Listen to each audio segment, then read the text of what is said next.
हाथ का लिखा ज्योतिष पढ़े, वैद पढ़े तनिलेख, चेहरे का लिखा माँ पढ़े, मन का पढ़े महादेव। हरे कृष्ण। साथियों, आप सबका स्वागत है आपके अपने चैनल हर घर आशीर्वाद में। आज के इस वीडियो में हम जानेंगे 16 सोमवार का व्रत कब से हम शुरू कर सकते हैं, कौन सा महीना शुरू करने के लिए सबसे उत्तम होता है, सही विधि क्या है इस पूजा करने की, और इस पूजा की व्रत कथा को भी सुनने वाले हैं। भक्तों, 16 सोमवार का व्रत मुख्य रूप से कुंवारी लड़कियां या विवाहित स्त्रियां रखती हैं। कुंवारी लड़कियां मनचाहे वर के लिए और शादीशुदा महिलाएं दाम्पत्य जीवन में खुशहाली के लिए यह व्रत करती हैं।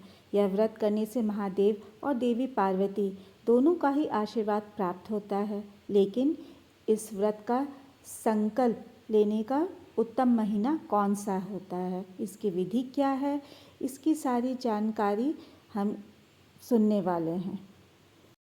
पौराणिक कथाओं के अनुसार 16 सोमवार व्रत उठाने का उत्तम समय श्रावण मास होता है। इस साल श्रावण मास की प्रतिपदा तिथि 11 जुलाई की रात 11:07 से आरंभ होकर 12 जुलाई की रात 2:08 तक रहेगी। ऐसे में 11 जुलाई दिन शुक्रवार से सावन मास की शुरुआत मानी जाएगी। वहीं 9 अगस्त को सावन पूर्णिमा के साथ यह महीना समाप्त हो जाएगा। सावन का पहला सोमवार 14 जुलाई को है। इस दिन से आप 16 सोमवार का व्रत संकल्प लेकर शुरू कर सकती हैं। यह व्रत आरंभ करने से पहले संकल्प करना बहुत ज़रूरी होता है और हमें कुछ खास बातों का भी ध्यान रखना चाहिए। सावन के महीने में 16 सोमवार का व्रत शुरू करना विशेष फलदायी होता है क्योंकि श्रावण मास शिव जी को बहुत प्रिय है। भक्तों, इस दौरान सही विधि से पूजा करने से भोलेनाथ शीघ्र प्रसन्न होते हैं और आपकी सभी मनोकामनाएं पूर्ण होती हैं। संतान सुख, दाम्पत्य जीवन में खुशहाली और धन आदि का लाभ होता है। इस व्रत को करने की विधि जान लेते हैं। सुबह ब्रह्म मुहूर्त में उठकर स्नान कर लें और स्वच्छ वस्त्र धारण करें। फिर आप पूजा स्थल को साफ करें और गंगा जल का छिड़काव करें।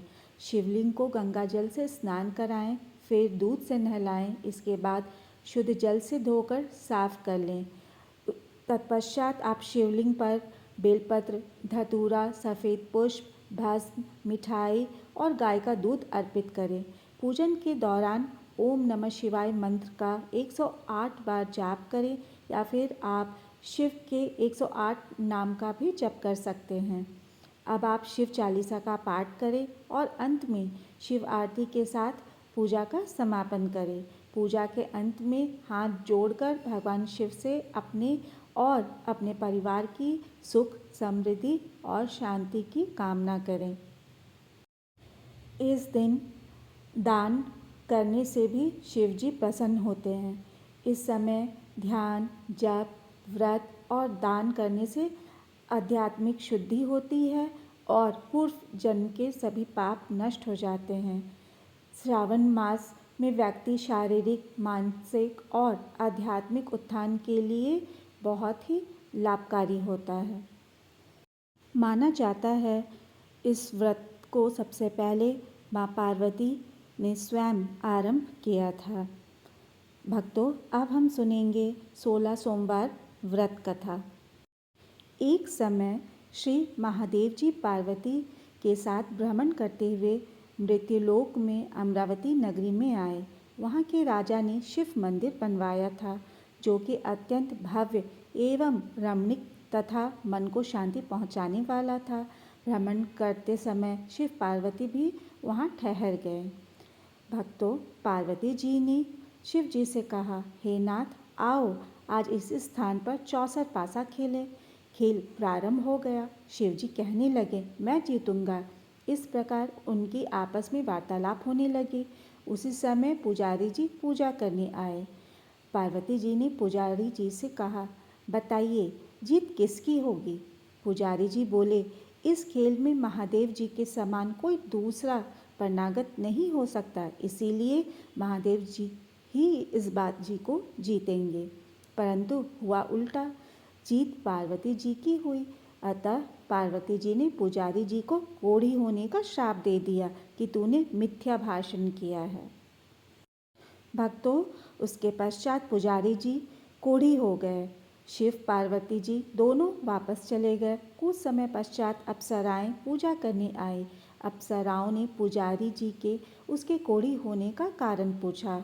पुजारी ने सब बातें बता दी। अप्सराएं कहने लगी, पुजारी जी, आप 16 सोमवार का व्रत करें तो शिवजी प्रसन्न होकर आपका कष्ट दूर करेंगे। पुजारी जी ने अप्सराओं से व्रत की विधि पूछी। अप्सराओं ने व्रत करने और व्रत के उद्यापन करने की संपूर्ण विधि बता दी। पुजारी ने विधि पूर्वक श्रद्धा भाव से व्रत प्रारंभ किया और अंत में व्रत का उद्यापन भी किया। व्रत के प्रभाव से पुजारी जी रोगमुक्त हो गए। कुछ दिनों बाद शंकर पार्वती जी पुनः उस मंदिर में आए तो पुजारी जी को रोगमुक्त देखकर पार्वती जी ने पूछा, मेरे दिए हुए श्राप से मुक्ति पाने का तुमने कौन सा उपाय किया पुजारी? पुजारी जी ने कहा, हे माता, अप्सराओं द्वारा बताए गए 16 सोमवार के व्रत करने से मेरा यह कष्ट दूर हुआ है। भक्तों, पार्वती जी ने भी 16 सोमवार का व्रत किया, जिससे उनसे रूठे हुए उनके पुत्र कार्तिकेय जी भी अपनी माता से प्रसन्न होकर आज्ञाकारी हुए। कार्तिकेय जी ने पूछा, हे माता, क्या कारण है कि मेरा मन सदा आपके चरणों में लगा रहता है? पार्वती जी ने कार्तिकेय को 16 सोमवार के व्रत का महात्म्य तथा विधि बताई। तब कार्तिकेय जी ने भी इस व्रत को किया और उनका बिछड़ा हुआ मित्र मिल गया। अब मित्र ने भी इस व्रत को अपने विवाह होने की इच्छा से किया। फलतः वह विदेश गया। वहाँ के राजा की कन्या का स्वयंवर था। राजा ने प्रण किया था कि हथनी जिस व्यक्ति के गले में वरमाला डाल देगी, उसी से विवाह अपनी बेटी का वह करेगा। वह ब्राह्मण मित्र भी स्वयंवर देखने की इच्छा से वहाँ एक ओर जाकर बैठ गया। हथनी ने इसी ब्राह्मण मित्र को माला पहनाई तो राजा ने बड़ी धूमधाम से अपनी राजकुमारी का विवाह उसके साथ कर दिया। तत्पश्चात दोनों सुखपूर्वक रहने लगे। भक्तों, एक दिन राजकन्या ने अपने पति ब्राह्मण जी से पूछा, हे नाथ, आपने कौन सा पुण्य किया है जिससे हथनी ने आपके गले में ही वरमाला पहनाई? ब्राह्मण पति ने कहा, मैंने कार्तिकेय जी द्वारा बताए अनुसार 16 सोमवार का व्रत विधि विधान पूर्वक किया, श्रद्धा भक्ति से किया, जिसके फल के कारण मुझे तुम्हारे जैसी सौभाग्यशाली पत्नी मिली। तत्पश्चात राजकन्या ने भी सत्य पुत्र प्राप्ति के लिए व्रत किया और सर्वगुण संपन्न पुत्र प्राप्त किया। बड़े होकर पुत्र ने भी राज्य प्राप्ति की कामना से 16 सोमवार का व्रत किया। राजा के देवलोक होने पर इसी ब्राह्मण कुमार को राजगद्दी मिली। फिर भी वह इस व्रत को करता रहा। एक दिन उसने अपनी पत्नी से पूजा सामग्री शिवालय ले चलने को कहा, परंतु उसने पूजा सामग्री अपनी दासियों द्वारा भिजवा दी। जब राजा ने पूजन समाप्त किया तो आकाशवाणी हुई कि हे राजा, तुम इस पत्नी को त्याग दो, नहीं तो राजपाट से हाथ धोना पड़ेगा। प्रभु की आज्ञा मानकर उसने अपनी पत्नी को महल से निकाल दिया। तब वह अपने भाग्य को कोसती हुई एक बुढ़िया के पास गई और अपना दुखड़ा सुनाया। तब बुढ़िया को बताया, मैं पूजन सामग्री राजा के कहे अनुसार शिवालय में नहीं ले गई और राजा ने मुझे निकाल दिया। बुढ़िया ने कहा, तुझे मेरा काम करना पड़ेगा। उसने स्वीकार कर लिया। तब बुढ़िया ने सूत की गठरी उसके सिर पर रखी और बाजार भेज दिया। रास्ते में आंधी आई तो सिर पर रखी गठरी उड़ गई। बुढ़िया ने डांटकर उसे वहाँ से भगा दिया। भक्तों, अब रानी बुढ़िया के यहाँ से चलते चलते एक आश्रम में जा पहुँचे।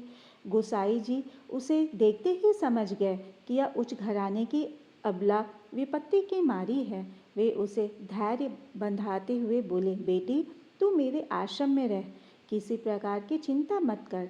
रानी आश्रम में रहने लगी, परंतु जिस वस्तु को भी वह हाथ लगाती वह वस्तु खराब हो जाती।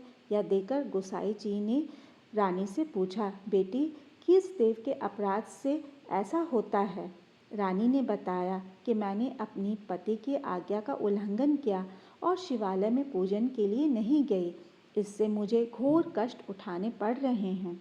गोसाई जी ने शिव जी से उसके कुशल क्षेम के लिए प्रार्थना की और कहा, बेटी तुम 16 सोमवार का व्रत विधि के अनुसार करो। तब रानी ने विधि पूर्वक व्रत पूर्ण किया। व्रत के प्रभाव से राजा को रानी की याद आई और दूतों से उसकी खोज में भेजा। आश्रम में रानी को देख दूतों ने राजा को बताया।